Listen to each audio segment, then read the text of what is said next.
Mother gives birth to 5 deaf-mute babies. What doctors discovered 25 years later will shock you. The late spring air in Harmony, Iowa, was thick with the promise of summer. The scent of freshly cut grass mingled with the sweet fragrance of lilacs blooming in Eleanor and Joseph Carter's modest yard. Inside their cozy, 2-story farmhouse, a different kind of anticipation filled the air, heavier and laced with a nervous energy. Eleanor, her face pale and etched with exhaustion, lay in her bed, surrounded by a midwife and a small group of anxious family members.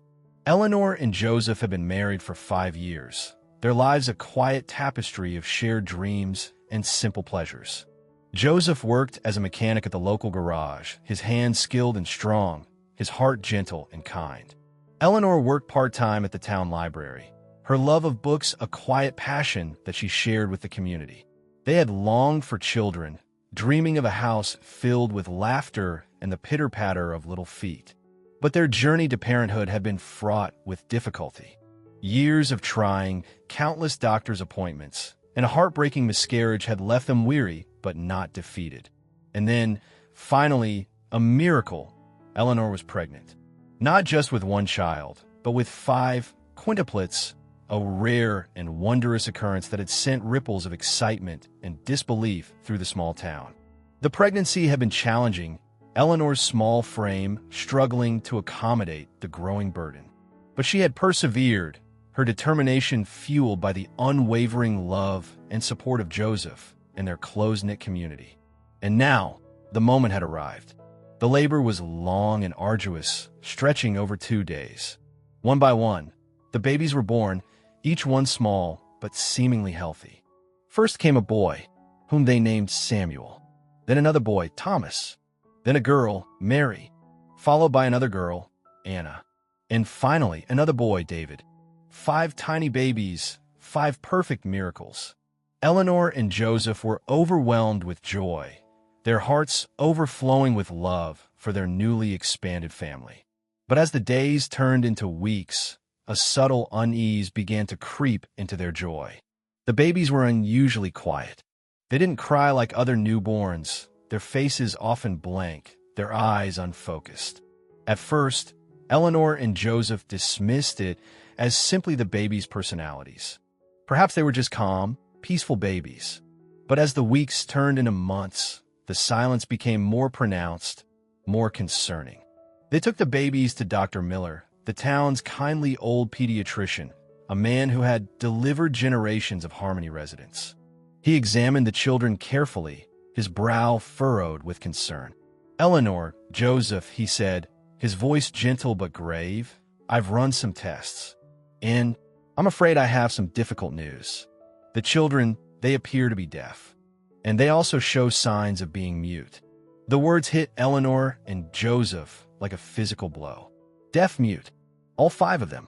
It was unthinkable, unbelievable, a cruel twist of fate that defied comprehension. But how? Eleanor stammered, her voice choked with emotion. "Why? What caused this?" Dr. Miller shook his head. "I don't know," he said. "It could be genetic, although there's no history of deafness or muteness in either of your families. It could be something that happened during the pregnancy, an infection, a medication. We may never know for sure." He paused, his eyes filled with compassion. "I know this is devastating news," he said, "but it's important to remember that these children are still your children. They are still capable of love, of joy, of living full and meaningful lives. It will be challenging, yes, but it's not impossible."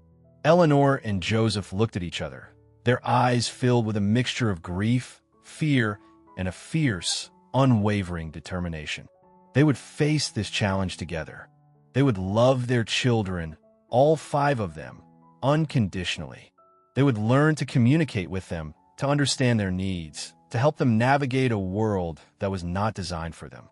The silent cradle, once a symbol of their dreams, had become a symbol of their challenge. But it would also become a symbol of their love, their resilience, and their unwavering commitment to their 5 extraordinary children.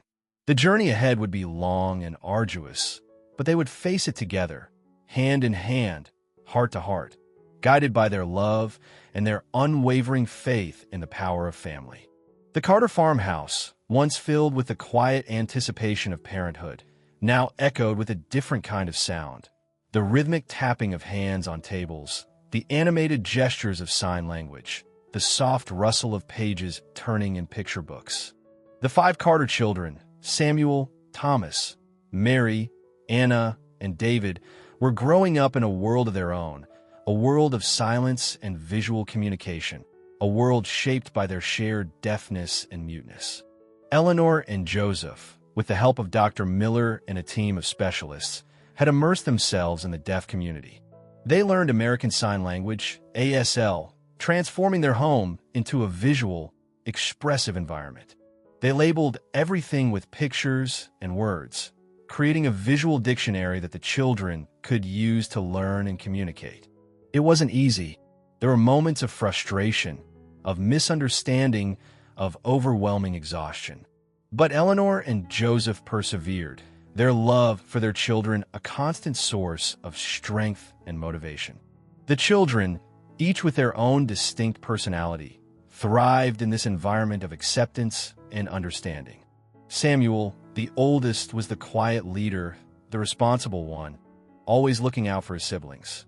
He was a natural artist, his drawings filled with intricate details and vibrant colors, a visual expression of his inner world. Thomas, the second oldest, was the mischievous one, always getting into trouble, his playful spirit undeterred by his inability to hear or speak. He was a natural athlete, his body strong and agile, his movements fluid and graceful. Mary, the oldest girl, was the sensitive one, her heart filled with compassion and empathy. She was a natural caregiver, always tending to her siblings' needs, offering comfort and support. Anna, the second girl, was the curious one, her mind always exploring, questioning, seeking knowledge. She was a voracious reader, devouring books, her imagination fueled by the stories and images she encountered. David, the youngest, was the dreamer, his head often in the clouds, his thoughts filled with fantastical stories and imaginary adventures. He was a natural storyteller, using his hands and his facial expressions to create vivid narratives that captivated his siblings. The 5 children developed their own unique form of communication, a blend of ASL, homemade signs, gestures, and facial expressions. They understood each other perfectly, their bond strengthened by their shared experience, their shared world of silence. Their schooling presented a significant challenge. Harmony, Iowa, was a small town with limited resources for children with disabilities. The nearest school for the deaf was over an hour away, a long and arduous commute. Eleanor and Joseph initially tried homeschooling, but they quickly realized they needed professional help. They worked with the local school district, advocating for their children's right to an education. They eventually secured funding for a specialized tutor, a young woman named Sarah Miller, different from the previous stories, who was fluent in ASL and had experience working with deaf and mute children. Sarah became an integral part of the Carter family, not just a teacher, but a friend, a mentor, a bridge between the children's world and the hearing world. She taught them ASL, reading, writing, and other essential skills. She also helped them navigate the challenges of interacting with a hearing world that often misunderstood them, ignored them, or treated them with pity. The children faced prejudice and discrimination. They were stared at, whispered about, and sometimes even bullied. But they also found kindness and acceptance from their family, from Sarah, and from a small but supportive community within Harmony. As they grew older, the children began to venture out into the world, seeking independence and pursuing their individual passions. Samuel enrolled in art classes, his talent blossoming under the guidance of a local artist. Thomas joined a sports team, his athleticism earning him the respect and admiration of his hearing peers. Mary volunteered at a local animal shelter, her compassion finding an outlet in caring for abandoned and neglected creatures. Anna immersed herself in books, her love of learning leading her to excel in her studies. David discovered a talent for storytelling, captivating audiences with his expressive sign language and his vivid imagination. The world of silence, once a barrier, had become a source of strength, a unique perspective that shaped their lives, their dreams, and their contributions to the world. They were different, yes, but they were also extraordinary. They were a testament to the resilience of the human spirit, the power of family, and the boundless potential that lies within each and every individual, regardless of their abilities or disabilities. The 5 children, once silent and isolated, were finding their voices, their place in the world, their own unique ways of breaking the silence and making themselves heard. The annual checkup at Dr. Miller's office was always a chaotic affair with the 5 Carter children. This year, however, there was an added layer of anticipation. Dr. Miller had recently attended a medical conference where he'd learned about a new research study focused on congenital deafness and muteness, and he'd been cautiously optimistic about its potential relevance to the Carter children. "I've been in contact with a team at the University of Iowa," Dr. Miller explained to Eleanor and Joseph, as the children, now teenagers, fidgeted in the waiting room. "They're investigating a rare genetic condition that can cause both deafness and muteness. It's a long shot, but there's a possibility it could be related to your children's condition." Eleanor and Joseph exchanged a look, a mixture of hope and apprehension. They had long ago accepted their children's condition, adapting their lives and their expectations accordingly. But the possibility of understanding why, of finding a cause, was tantalizing. "What does the study involve?" Joseph asked. "It would require some genetic testing," Dr. Miller explained. "Blood samples from the children, and from both of you. They're also looking at environmental factors, potential exposures during pregnancy. It's quite comprehensive." Eleanor and Joseph agreed without hesitation. They had nothing to lose and potentially everything to gain. Even if the study didn't lead to a cure, it might provide answers, closure, and perhaps even help other families facing similar challenges. The genetic testing was a lengthy and complex process. Weeks turned into months, and the Carters waited anxiously for the results. They tried to maintain a sense of normalcy, to focus on their children's lives, their education, their individual pursuits. But the question of why hung over them, a constant reminder of the mystery that surrounded their family. Finally, the call came. Dr. Miller requested a meeting with Eleanor and Joseph, his voice serious and subdued. They met in his office, the same room where, years ago, he had delivered the devastating news of their children's condition. The atmosphere was thick with tension, the weight of unspoken fears. "The results are in," Dr. Miller said, his gaze meeting theirs. "And they're conclusive. The children's condition is genetic, but it's not inherited. It's a mutation, a spontaneous genetic mutation that occurred during Eleanor's pregnancy." Eleanor and Joseph were stunned. "A genetic mutation? But how?" Dr. Miller explained that the research team had identified a specific gene, one that played a crucial role in the development of the auditory and vocal systems.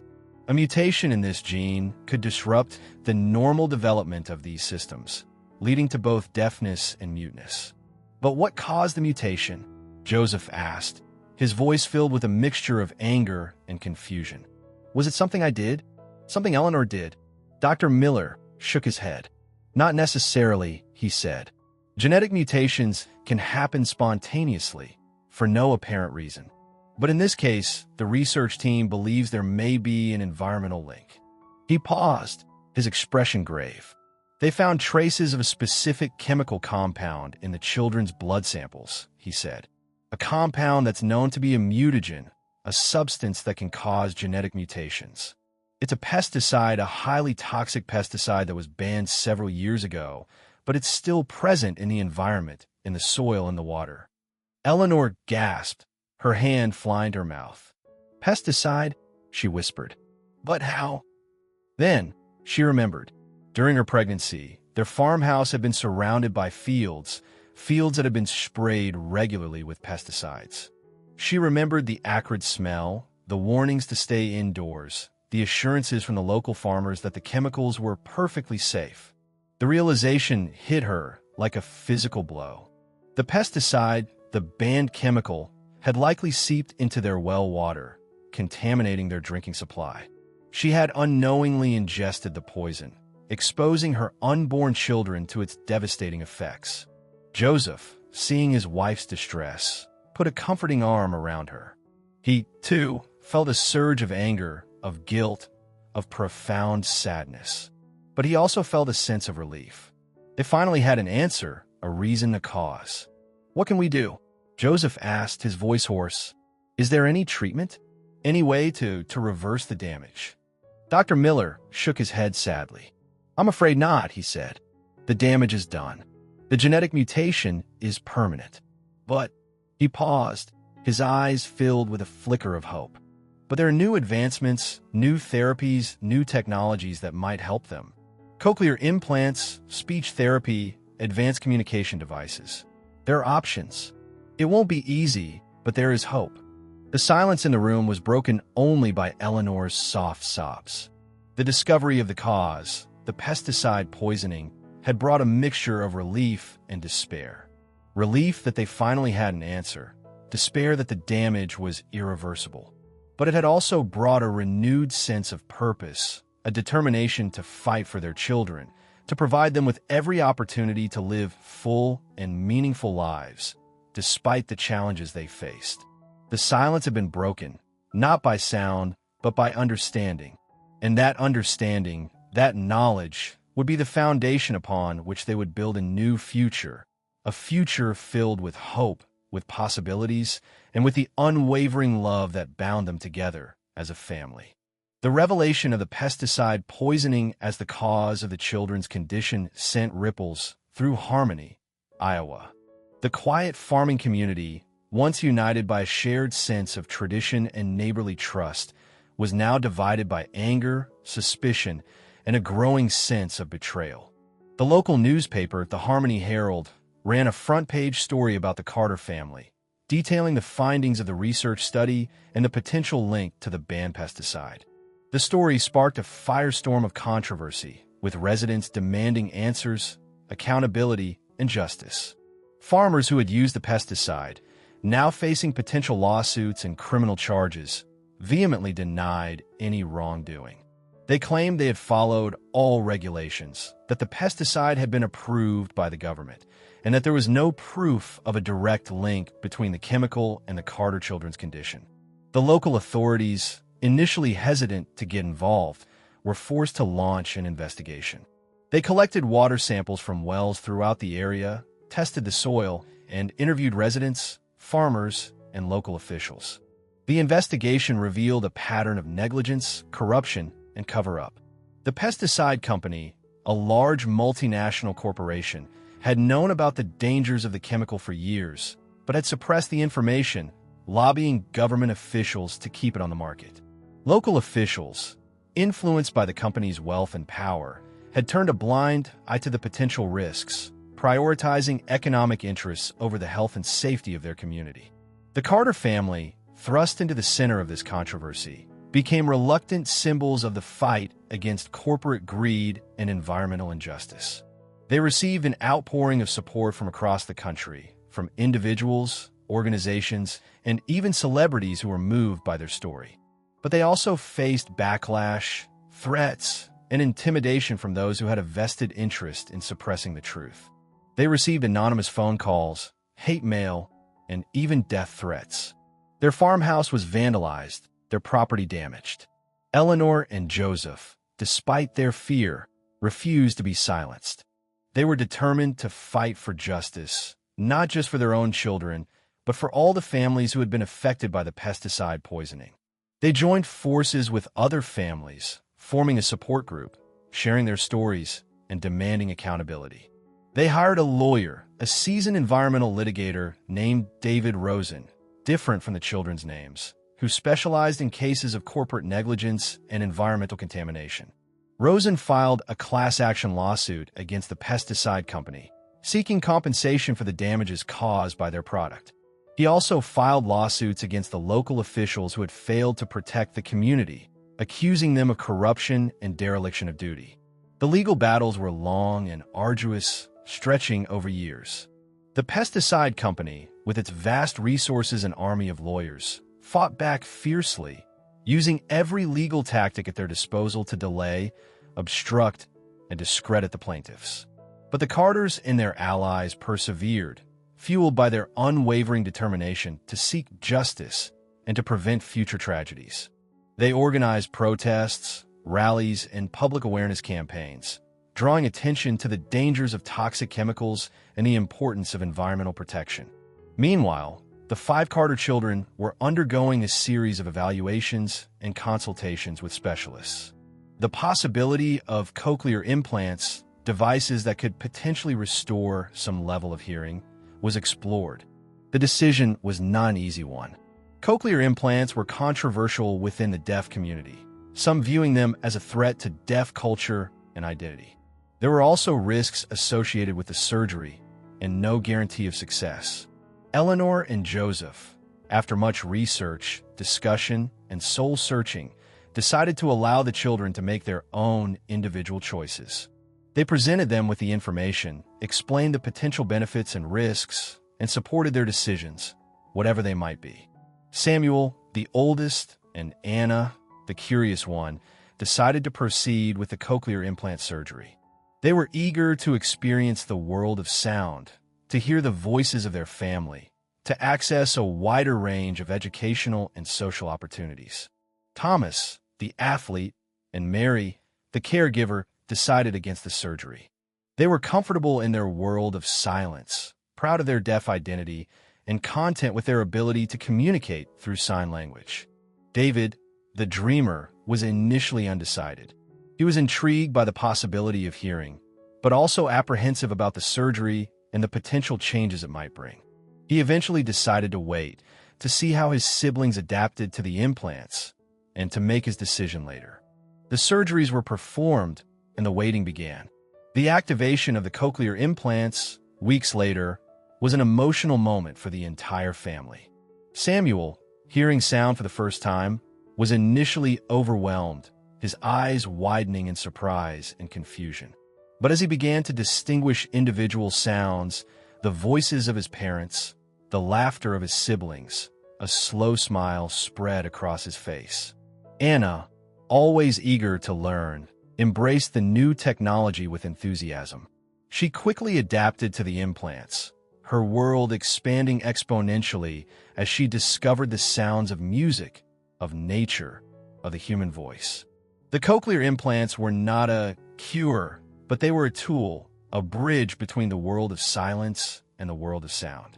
They opened up new possibilities for Samuel and Anna, allowing them to access a wider range of experiences and opportunities. But the most significant turning point was not the technology, but the understanding and acceptance that had grown within the family and the community. The Carters had faced unimaginable challenges, but they had emerged stronger, their bonds of love and resilience unbreakable. The discovery of the cause of the children's condition, though painful, had ultimately brought them closer together and had ignited a fight for justice that would change their lives and the lives of many others forever. The turning point was not just about technology or legal battles. It was about the enduring power of family, community, and the unwavering pursuit of truth and justice. The activation of Samuel and Anna's cochlear implants marked a new chapter in the lives of the Carter children. While Thomas, Mary, and David remained profoundly deaf, their siblings' journey into the hearing world created both opportunities and challenges for the entire family. Samuel, the artist, found his creative expression profoundly impacted by sound.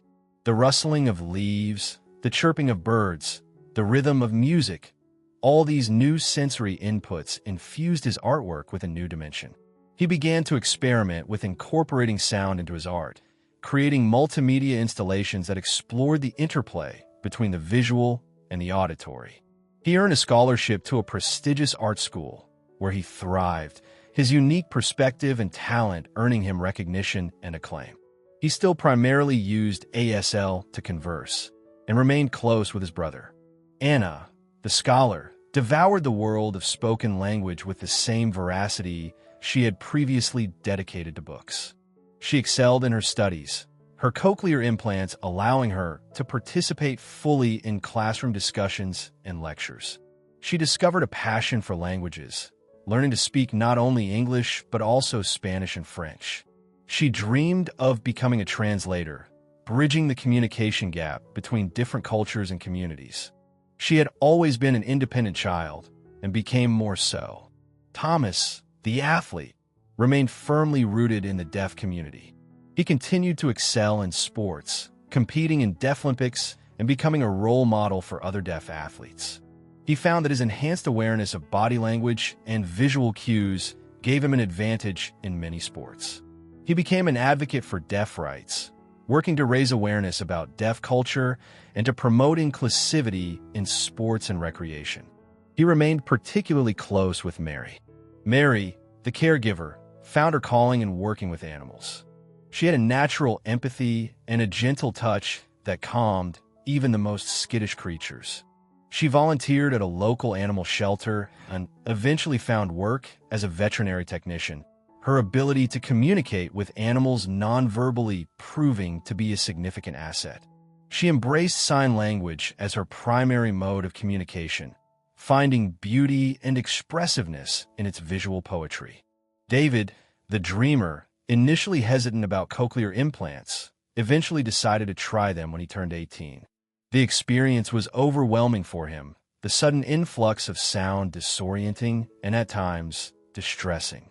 He struggled to adjust, to filter out the noise, to focus on individual sounds. He found that he preferred the quiet solitude of his inner world, the world of imagination and stories. He became a writer, crafting fantastical tales filled with vivid imagery and emotional depth. He published several successful children's books, using his unique perspective to create stories that celebrated diversity, acceptance, and the power of imagination. The five siblings, though their paths diverged, remained closely connected, their bond forged in the crucible of their shared childhood.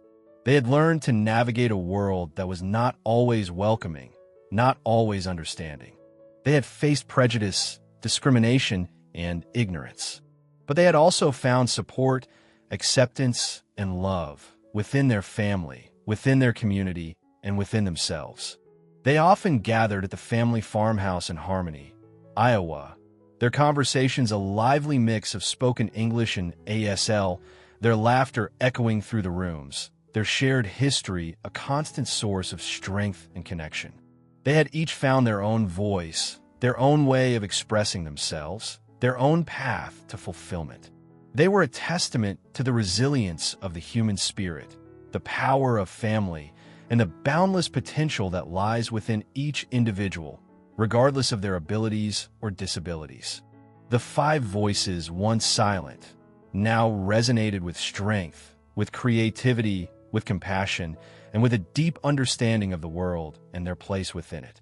They were a living example of the beauty of diversity, the importance of acceptance, and the enduring power of love to overcome adversity. 25 years after the birth of the quintuplets, the Carter farmhouse was filled with the joyous sounds of a family gathering. It was a Thanksgiving celebration, a tradition that had taken on even greater significance in the wake of the challenges and triumphs they had faced.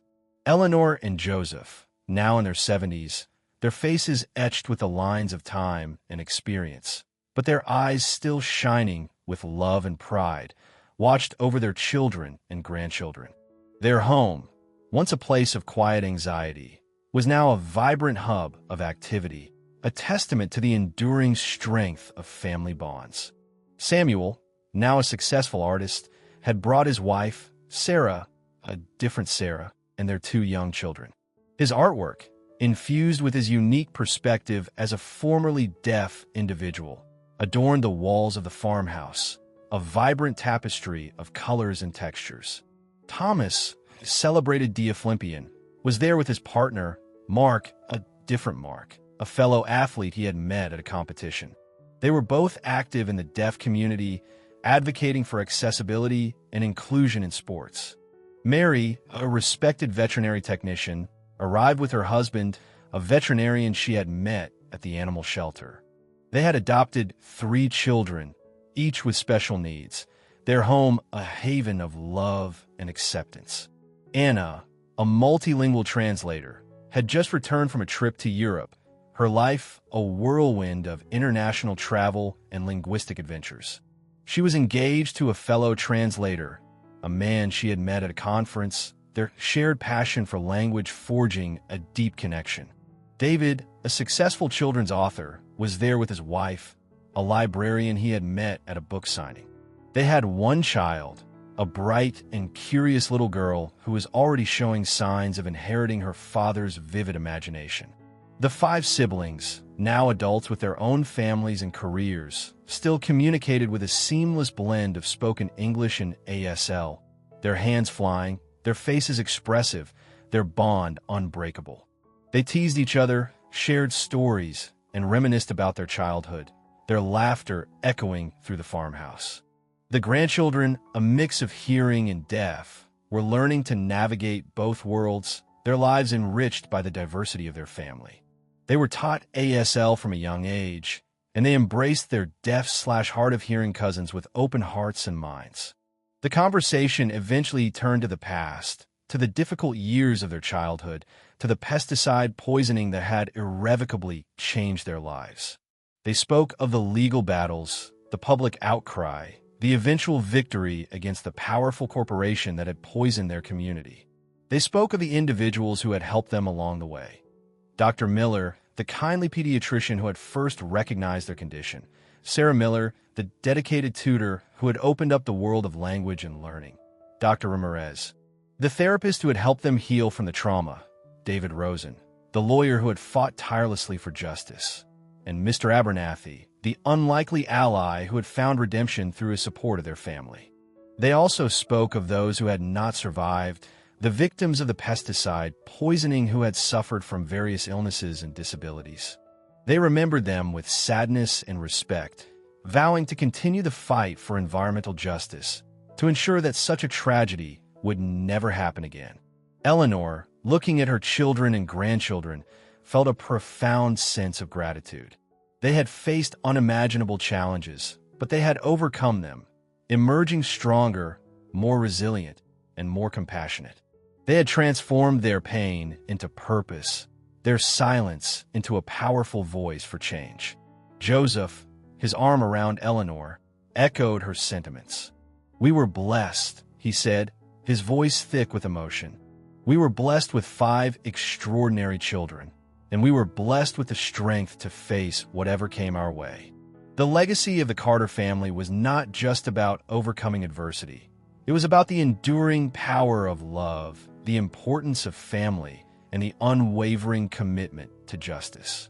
It was a story of resilience, of hope, and of the transformative power of human connection, the echo of love. The reverberations of their shared experiences would continue to resonate through generations, a testament to the strength of the human spirit and the enduring bonds that tie us together.